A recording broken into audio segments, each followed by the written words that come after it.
जैसे होता है ना, जनता की भलाई के लिए जो काम होना चाहिए उस टाइप की राजनीति नहीं है। सिर्फ खुद की कुर्सी हथियाने वाला जो काम है उस टाइप की राजनीति फेवर में आपको दिखेगा, लेकिन जनता यहाँ पे गुमराह होकर उसको वोट देती है। और सामने समस्या सिर्फ नेता नहीं, हम भी है, हम भी जिम्मेदार हैं। ऐसा ना हो कि कल के डेट में वो उस लायक है ही नहीं, आप उसको वोट दे दिए, इमोशनली आप अटैचमेंट होके उसको वोट दे दिए, कल के डेट में वही बंदा किसी भी हाल में वो नहीं कर सकता।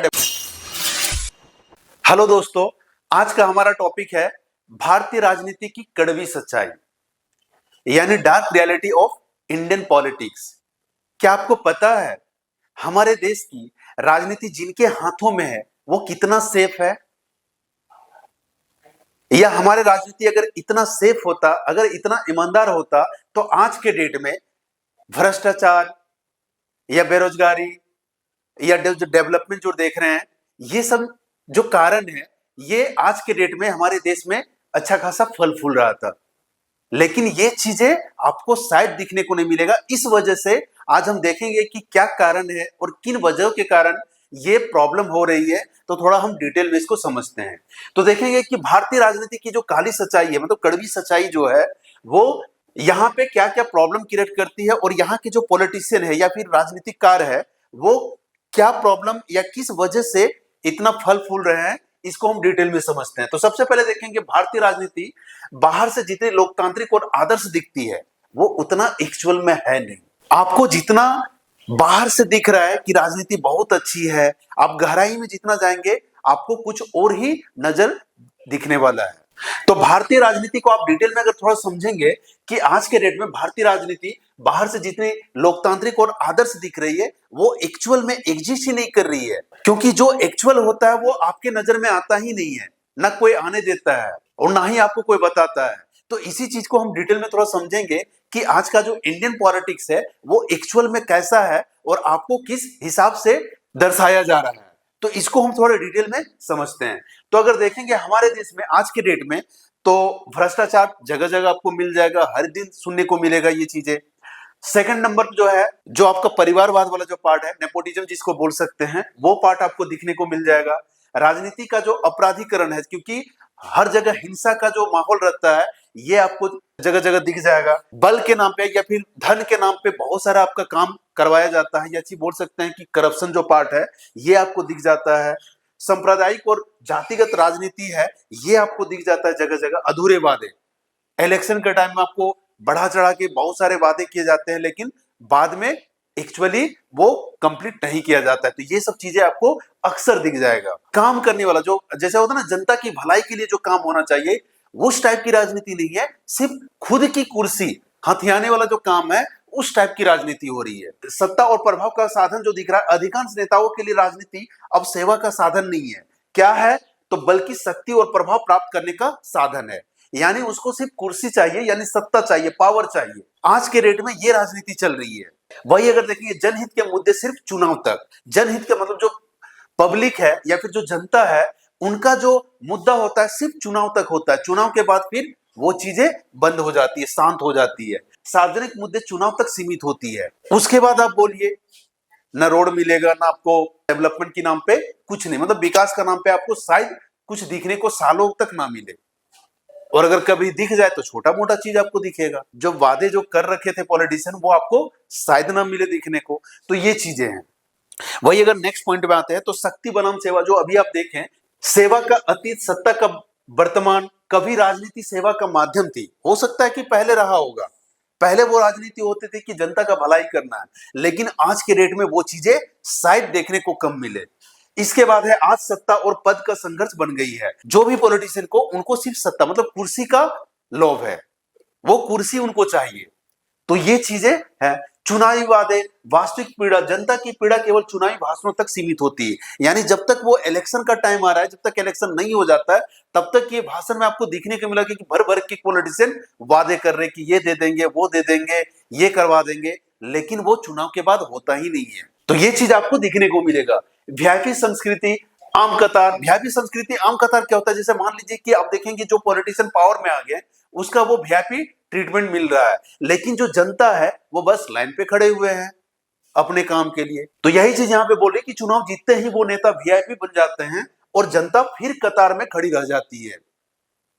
तो जनरली आप देखेंगे हमारे जो इंडियन पॉलिटिशियन या फिर इंडिया का जो पॉलिटिक्स है वो इसी बेसिस पे काम कर रही है कि यहाँ पे मुझे किसी भी हाल में पावर और सत्ता चाहिए। वो मिलने के बाद जब तक वो मतलब इलेक्शन नहीं हो जाता, जब तक वो जीत नहीं जाते हैं, तब तक जितने भी वादे किए थे तब तक आपको लगेगा कि हाँ ये सारे वादे फुलफिल करने वाले हैं, लेकिन ऐसा होता नहीं है। बाद में देखेंगे कि वही पॉलिटिशियन मुकर जाते हैं, वो काम करते नहीं, दिखाई नहीं देते सालों तक, ना आपके मोहल्ले में, ना आपके गांव में, ना आपके शहर में। वो बरसों कई एक सालों के बाद आपके पास आएंगे, फिर से वो भूल जाते हैं कि क्या वादे कर रखे थे। वो चीज आप छोड़ ही दीजिए कि आपका कंप्लीट होने वाला है, ना ही आपको मिलने वाला है। तो ये चीजें हैं। तो एक्चुअली जो सत्ते में आ जाती है उसको वीआईपी ट्रीटमेंट मिल रहा है, लेकिन जनता वही अपने कामों के लिए कतार में वो खड़ी हुई है।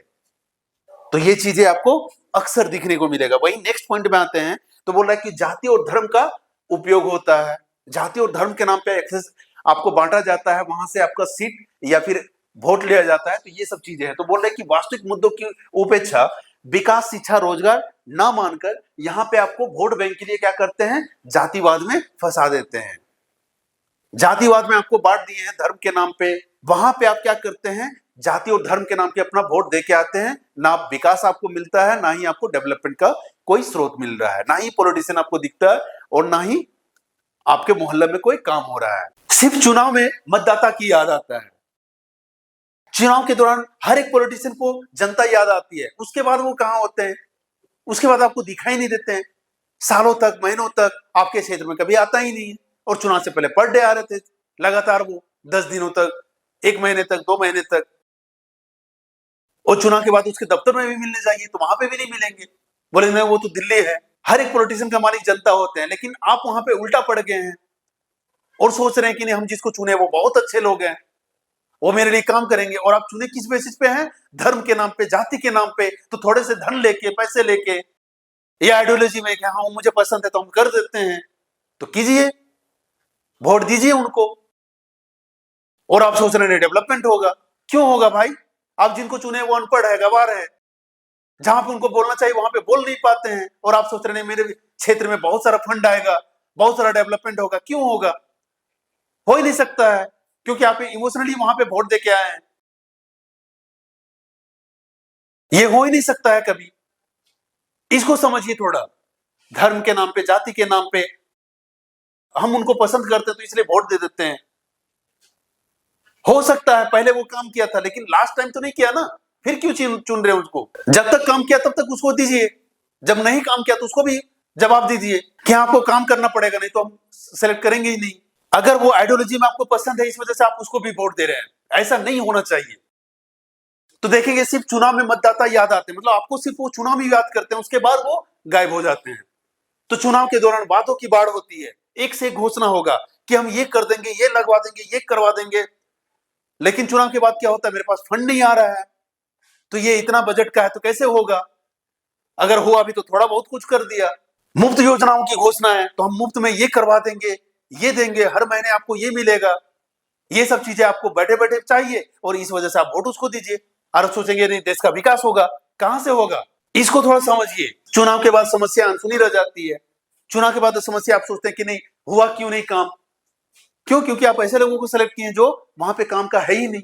जनता की आवाज दब जाती है। आप जब बोलने जाते हैं तो आपकी आवाज को कोई सुनता ही नहीं है, क्यों? क्योंकि उस समय वो वीआईपी ट्रीटमेंट पे मिल रहा है उनको। वो बड़े लोग हो चुके हैं जिनको आप चुने थे, और आप सोच रहे मेरा वो सुनेगा, क्यों सुनेगा वो? तो चुनाव के समय ही सिर्फ मतदाता याद आता है, उसके बाद नहीं। चुनाव के दौरान वादों की बाढ़ होती है, एक से एक घोषणा होगा, लेकिन काम कुछ होने वाला नहीं है। इसके बाद मीडिया का दुरुपयोग होता है, क्यों? क्योंकि आज के डेट में देखेंगे मीडिया भी बिक चुकी है। बहुत सारी मीडिया जो होती है वो फेवरेट पॉलिटिशियन या फेवरेट पॉलिटिकल पार्टी को ही सपोर्ट करती है और उसके फेवर में ही से बताते रहती है, और वही आप सुनकर उसमें आकर्षित होकर उसको वोट देते भी है। तो यहां पे देखेंगे राजनीति में निष्पक्ष मीडिया में कम सच्चाई। निष्पक्ष मीडिया क्या होती है? क्योंकि उनके पक्ष में वो बोलेंगे। निष्पक्ष मीडिया आपको मिलेगा नहीं जल्दी, क्योंकि वो पता है कि यहां से मुझे बेनिफिट मिल रहा है, इस पॉलिटिकल पार्टी से बेनिफिट मिल रहा है, हम उसके खिलाफ क्यों बोले? जितना भी बोला जाएगा वो देखेंगे आपके फेवर में, मतलब उसके फेवर में ही बोला जा रहा है, और इस वजह से आप वहां पे आकर्षित होकर उसको भी वोट देते हैं, क्योंकि वही चीज आपको दिखाया जा रहा है जो चीज आप देखना चाहते हैं, जो आप सुनना चाहते हैं, जो दिखना चाहते हैं, वही मीडिया वो आपको दिखा रही है कि आप इसको ही वोट करें, यहां से आप जाएं नहीं।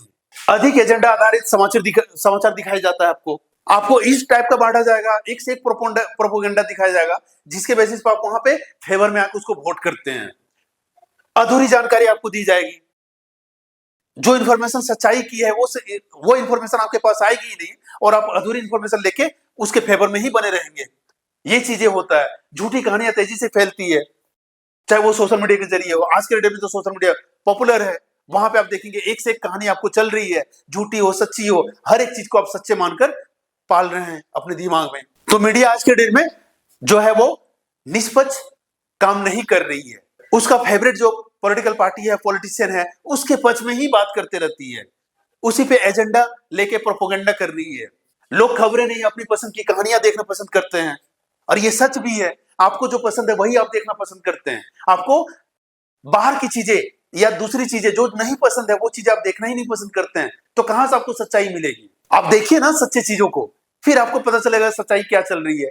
आप तो वही, अगर मान लीजिए आपका कोई पॉलिटिशियन फेवरेट है, आप उसी के बारे में दिन रात देख रहे हैं, आपको तो वही दिखाया जा रहा है ना जो चीज सच्चाई है। जो चीज नहीं दिखाया जा रहा आपको कैसे पता चलेगा वो चीज? आप कहीं और देखिए, बाहर देखिए, कुछ दूसरे न्यूज को देखिए, फिर आपको पता चलेगा कि हाँ उनकी सच्चाई क्या है। आज का डेमोग्राफी जो है, हमारे देश में सबसे अधिक यूथ पॉपुलेशन है, उसके बावजूद भी इस कैटेगरी को वहां पे अनदेखा किया जा रहा है। ना रोजगार है, ना लोगों के पास देखेंगे कि एजुकेशन है, हर एक चीज है, हर अवसर है, उसके बावजूद भी वहां पे उसको वो अवसर नहीं मिल रहा है जो चीज को मिलना चाहिए, रोजगार मिलना चाहिए, नहीं मिल रहा है। तो ये सब चीजें, बेरोजगार है, एजुकेशन का जो क्वालिटी है वो अच्छा नहीं हो रखा है। आज के देश में, हमारा देश का जो एजुकेशन क्वालिटी है वो पिछले 50 सालों से 70 सालों से सेम क्वालिटी चल रही है। टेक्नोलॉजी इतना बढ़ गया है, लेकिन अभी भी देखेंगे स्कूल में, कॉलेज में वही चीज पढ़ाई जा रही है जो चीज पिछले कई एक सालों से, कई एक वर्षों से चल रहा है। कॉलेज में, स्कूल में वो चीज सिखाया जाता है जो चीज कभी काम नहीं आता है, ना कोई कंपनी हायर करती है। तो ये एजुकेशन क्वालिटी आपका जो अभी बना हुआ है, ये कौन चेंज करेगा? आप ऐसे लोगों को चुनिए ना जो वहां पे एजुकेटेड है, एजुकेशन वाले को चुनिए जो एजुकेशन में अच्छे लेवल पे हैं, तब जाके वहां पे वो चेंज कर पाएंगे कि हाँ क्या है। और आप डेवलपमेंट के लिए सोच रहे हैं, कौशल विकास के लिए सोच रहे हैं, कहां से होगा? नहीं हो सकता है। यूथ की बर्बादी यहीं से हो रहा है, क्योंकि बेरोजगार बैठे पड़े हुए हैं। आज के डेट में देखें, लगभग अराउंड आपका 70% पॉपुलेशन जो है वो यूथ कैटेगरी में आते हैं, उसके बावजूद भी उनके पास रोजगार नहीं है। यही चीज पिछले आपका 20 साल पहले अगर देखेंगे तो चाइना के पास था, चाइना ने अच्छा खासा यूटिलाइज किया उसको, एक से एक इंडस्ट्री लगवाया, लगाने के बाद उसको काम दिया है उसको। आज देखिए कितना डेवलप हो रखा है चाइना ने। हमारे पॉलिटिशियन को, आप ऐसे पॉलिटिशियन को सिलेक्ट कर रहे हैं जो इस कैटेगरी को वो जानते ही नहीं कि कैसे यूटिलाइज करना है यूथ पॉपुलेशन को। अगर यूथ पॉपुलेशन को अच्छे से यूटिलाइज ही नहीं कर पाएंगे तो कहां से डेवलपमेंट हो पाएगा? और आप सोच रहे हैं डेवलपमेंट होगा ही नहीं। यहाँ पे इतना पॉपुलेशन होने के बावजूद भी हम लोग डेवलप नहीं कर रहे हैं। क्यों? क्योंकि यहाँ के जो पॉलिटिशियन है वो करप्ट है, वो काम ही नहीं करते अच्छे से। तो ये चीजें नहीं होना चाहिए। यहाँ पे देखेंगे हर नेता युवाओं की बात करता है, लेकिन वो अभी भी बेरोजगार पड़े हुए हैं। उनके पास डिग्रियां हैं, हुनर है, लेकिन अवसर नहीं है। यूथ के पास हर एक चीज है, वो एजुकेशन कर रखा है, डिग्री है उनके पास, लेकिन जॉब के लिए जो उनको प्लेटफॉर्म चाहिए वो प्लेटफॉर्म उनके पास है ही नहीं। कहां से वो जॉब पे जाएंगे? जब यूथ सवाल पूछते हैं किसी पॉलिटिशियन से तो क्या होता है? वो गद्दार माना जाता है। मतलब वोट दिया, वो जितवाया आपको, वो जब सवाल पूछने गया तो वो गद्दार हो गया। सही है भाई? तो ऐसे लोगों को सिलेक्ट कीजिए ना जो आपके काम का है। हो सकता है कभी कभी गलती हो जाती कि चलो ठीक है, हम ऐसे लोग को सिलेक्ट किए जो काम का नहीं है, लेकिन हर बार अगर यही गलती करेंगे तब तो हो गया आपका डेवलपमेंट। व्यक्ति व्यवस्था से ऊपर क्या होता है? आप किसी को आइडियोलॉजी मान लिए और उसके बेसिस पे आप उसको वोट कर रहे हैं, भले वो काम का हो ना हो। ये चीजें नहीं होना चाहिए। आप उसको गुरु भगवान मत मानिए। अगर वो काम करता है तो उसको वोट दीजिए, मत दीजिए अगर नहीं करता है तो। पिछला बार किया था, उससे पिछले बार किया था, अगर लास्ट टाइम नहीं किया तो उसको मत दीजिए वोट, चाहे वो जितना भी अच्छे हो। व्यक्ति पूजा, चेहरा राजनीति को बढ़ावा देता है। मतलब आप किसी को चेहरे से पसंद करते हैं और उस बेसिस पर आप उसको वोट दे रहे हैं। पहले तो जाति के नाम से, फिर धर्म के नाम से, अब उनके भाव के नाम से दे रहे हैं। व्यक्ति पूजा नहीं होना चाहिए। आज देश संस्थाओं से नहीं बल्कि चेहरों से चल रहा है। मतलब आप किसी को आइडियोलॉजी मान लिया और उसके बेसिस पे उसको वोट कर रहे हैं। ये चीजें नहीं होना चाहिए। जब नेता भगवान बन जाए और सवाल करना अपराध हो जाए, तब समझ लो कि लोकतंत्र खतरे में है। क्यों? क्योंकि आप भले वो काम का है नहीं है, काम कर रहा है नहीं कर रहा है आपके क्षेत्र में, इसके बावजूद भी आप उसको आइडियोलॉजी मान के वोट कर रहे हैं। क्यों कर रहे हैं उसको? क्योंकि आपके वो जाति का है, आपके धर्म का है, वो आपको पसंद है, इस वजह से वोट किए। तो भारतीय राजनीति की सच्चाई, समस्या सिर्फ नेता नहीं, हम भी है, हम भी जिम्मेदार है। क्यों? क्योंकि पहले हम वोट दिए थे। सबसे पहले जिम्मेवारी तो मेरा होना चाहिए। सबसे अधिक अपराध तो हम किए, क्योंकि ना हम वोट करते ना वो जीत पाता। हम वोट किए, जीतने के बाद वो बदल गया। क्यों? क्योंकि आप जानते थे कि ऐसे लोगों को सिलेक्ट कर रहे हैं जो मेरे काम का है ही नहीं, उसके बावजूद भी जितवा दिए। और जितवाने के बाद आप सोच रहे नहीं अब काम क्यों नहीं कर रहा है। तो सबसे अधिक तो अपराध आप थे, गलती तो आप किए पहले। ना आप वोट देते ना वो जीत पाता, और ना आप ये चीज सोचते। तो यहां पे देखेंगे, जब हम जाति पर वोट देते हैं, धर्म पर वोट देते हैं और सवाल पूछना बंद कर देते हैं, तब जाके ये समस्या होती है। और आप सोचते हैं कि नहीं बदलाव होगा, और बदलाव की उम्मीद कर रहे हैं। क्यों होगा? होगा ही नहीं। तो ये चीज समझिए थोड़ा। ऐसे लोगों को सिलेक्ट कीजिए जो आपके काम का हो। जाति के नाम पे, थोड़े से धन के लिए, धर्म के नाम पे आप किसी को वोट कर दिए और सोच रहे मेरा तो भला हो जाएगा। क्योंकि लोकतंत्र नेताओं पर नहीं, जागरूक नागरिकों पर जीवित रहता है। ये चीज समझिए। आप अगर जागरूक है तो नेता कुछ नहीं कर सकते हैं। बात को गहराई से समझिए। आप थोड़ा समझदार बनिए। भले आपके पास एजुकेशन नहीं है, ऐसे लोगों को सिलेक्ट कीजिए जो आपके काम का है, जो एटलीस्ट सदन पे जाके अपना पक्ष रख सके, उसके पास एक्सपीरियंस है, अनुभव है। तब जाके आपको वहां से बेनिफिट मिलने का चांसेस, आपके क्षेत्र में विकास होगा। नहीं तो देखेंगे जैसा कल था आज भी वैसा, उससे बदतर भी होने वाला है। ना रोड आएगा, ना विकास होगा, ना कुछ एजुकेशन चेंजेस होगा। हो सकता है आप अपना सही सोच रहे हैं, आपके आने वाले जनरेशन जो है, आपके बच्चों के लिए आप सोचिए। जिस हिसाब से डेमोग्राफी चेंज हो रही है, पता चलेगा कि डेमोग्राफी की वजह से न खाने को कुछ मिलेगा, ना आपके पहनने को कुछ मिलेगा आने वाले दिनों में। एक लिमिट साधन है, और यहाँ पे डेमोग्राफी चेंजेस पे चेंजेस होते जा रहा है। कहां से लाओगे वो सारा साधन जो आपको चाहिए, जो रिक्वायरमेंट है? तो यहाँ पे यही चीज बोल रहा है कि भारतीय राजनीति की सच्चाई, समस्या सिर्फ नेता नहीं, हम भी है, हम भी जिम्मेदार है।